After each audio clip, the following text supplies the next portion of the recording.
Պարոն նախագահ, ընտրություններին ընդառաջ ավելի են ակտիվանում հիբրիդային սպառնալիքների մասին այդ խոսակցությունները, դա տեղ գտավ նաև արտաքին հետախուզության ծառայության զեկույցում, հետաքրքիր է, որ իշխանությունները ոչ վարչապետը, ոչ բարձրաստիճան որևէ պաշտոնյա կոնկրետ չի նշում, թե որ երկրի մասին է խոսքը, խուսափում են նշել։ Լավ էլ նշում են։ Կոնկրետ Եվրոպամետ ուժեր նշում են տարբեր ուժեր, տարբեր քաղաքական ուժեր, բայց պաշտոնյաները խուսափում են նշել, միայն Եվրամիության արտաքին քաղաքական եւ անվտանգության բարձր ներկայացուցիչ Կայա Կալասը ասաց, որ իշխանությունները Հայաստանի դիմել են իրենց Ռուսաստանի դեմ հիբրիդային սպառնալիքների հետ կապված։ Ըստ ձեզ այս գործոնը, այսպես կոչված հիբրիդային սպառնալիքի այս հատվածը, այս հակառակորդը ինչպես կարող է ազդել ընտրությունների վրա, ինչ լրացուցիչ դիվիդենտներ կարող է տալ քաղաքական ուժին իշխող։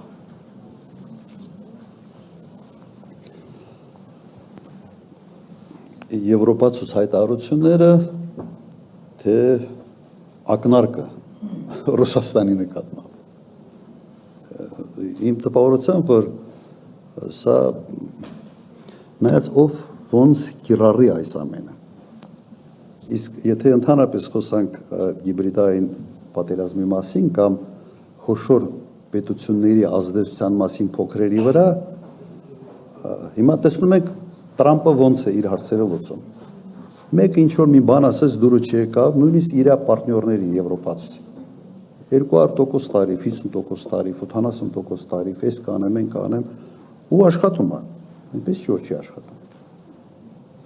Հենց որ ասում 80% տարիվ, հետո բանակցում ենք 25-ով բարիշում ենք, կոպիտ ասած, բայց բանա փոխում։ Հիմա դուք պատկերացրեք, որ հանկարծ Ռուսաստանը որթեգրի նման ոչ աշխատելու այն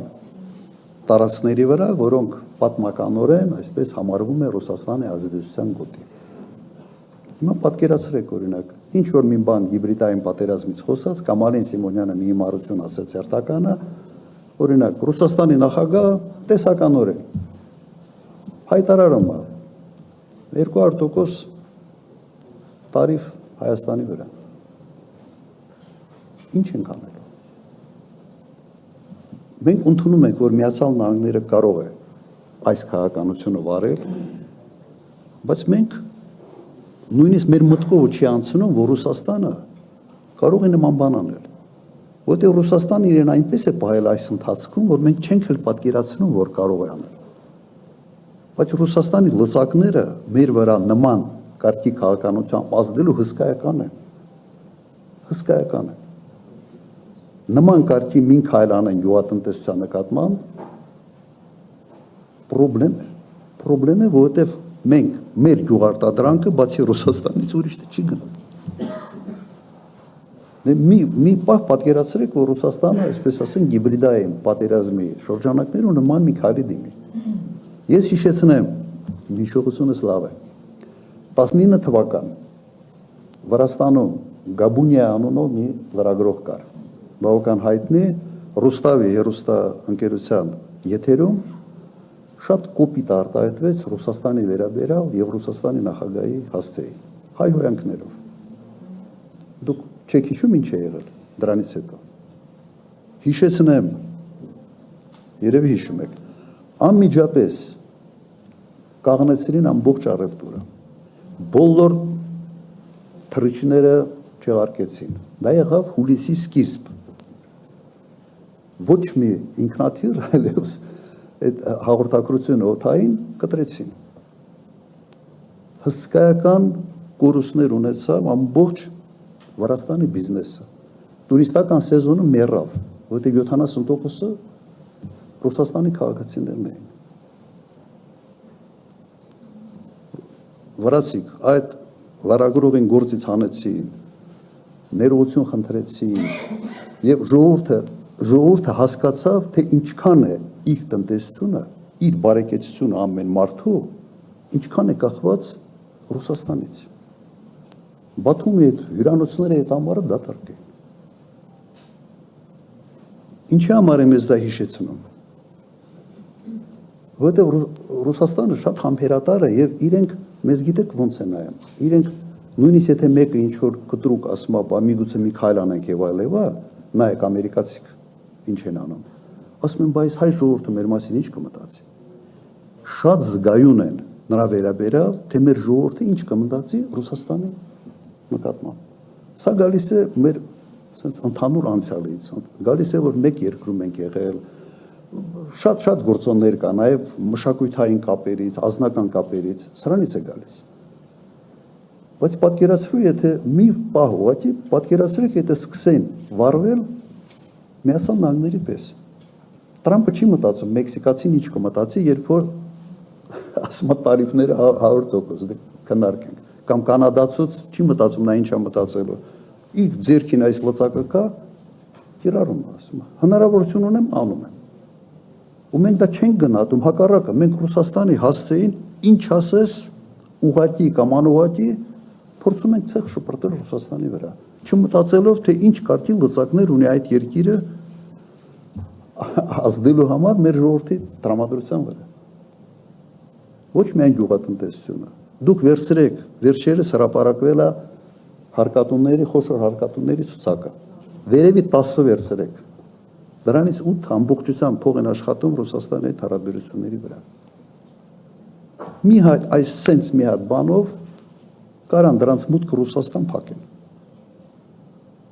Մի հատ այս սենց բան։ Դուք ճիշտ հասկացեք իրավիճակը։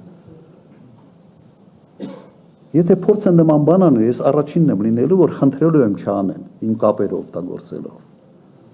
Բայց ես նաև պրագմատիկ հասկանում եմ, որ ինչ կարգի ազդեցություն կարող են ունենալ։ Եթե սա է հիբրիդային պատերազմը, հիմա ինչ ասեմ, դա ուղղակի ամոթ է։ Պարոն նախագահ, իսկ այդ խաղաթուղթը որքանով կաշխատի հօգուտ իշխանությունների ընտրությունների ժամանակ այդ։ Հիմա ես ինչի համար այսքան ասացի։ Եթե այդ խաղաթուղթը սկսի նաև Ռուսաստանը կիրառել, ինչ ենք անելու։ Ես չգիտեմ ինչ են անել։ Այս խաղաթուղթը իրենք այո օգտագործելու են։ Ամեն կերպ փորձելու են սերմանել հակառուսաստանյան տրամադրությունները Հայաստանում։ Նա ինչ անում են։ Ենթադրում եմ, որ ազդեցություն ունենալու է։ Եվրոպացիք հեսա մայիսին գալու են Հայաստան, ինչ կարգի հայտարարություններ ասես անելու են։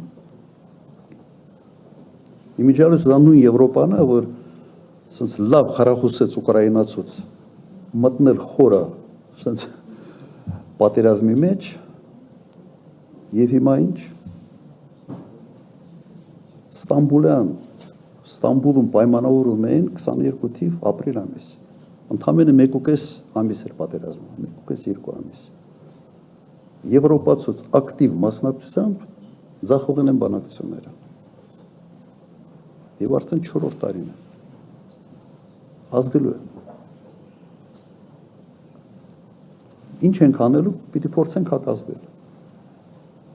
Նաև նման կարգի մամուլի ասուլիսները։ Եվ կրկնում եմ, խոսքը ռուսականության, հակառուսականության մասին չէ։ Խոսքը պրագմատիկ մոտեցումների մասին է։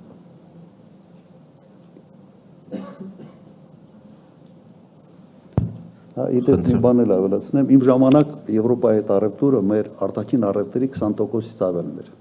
Հայաստանում, իմ նախագահության ժամանակ։ Այսօր Եվրոպայի հետ առևտուրը մոտավորապես 7%-ի չափ է Հայաստանի արտաքին առևտրի ծավալների։ Հիմա դու մի կողմից, եւ նաև եվրոպական ընկերությունները շատ ավելի շատ էին Հայաստանում կամ արևմտյան ընկերությունները, քան հիմա։ Հիմա դու մի կողմից ամբողջ տնտեսությունդ դեպի Ռուսաստան թեքվածությունն է շեշտակի մեծացել, մյուս կողմից դու քաղաքական ինչ-որ օրենք ես ընդունում Եվրոմիության անդամակցության։ Այն Եվրոմիության, որը այս վիճակում համոզված եմ 5 տարի հետո գոյություն չի ունենալ։ Եվրոպան ունի զարգացման երկու ճանապարհ։ Մեկը կամ պետք է ինտեգրացումը խորացնի ավելի, սեփական զինված ուժեր եւ այլ, կամ պետք է մի երկու քայլ հետ գնա, ավելի տնտեսական կառույց դառնա եւ ես համոզված եմ, որ երկրորդ ճանապարհն է լինելու։ Մեկ ընտրական ցիկլից հետո Եվրոպայում 26-27 թվականներին հետ են գնալու մի երկու քայլ։ Բրյուսելը ասենց քաղաքական որպես միավոր համոզված են, որ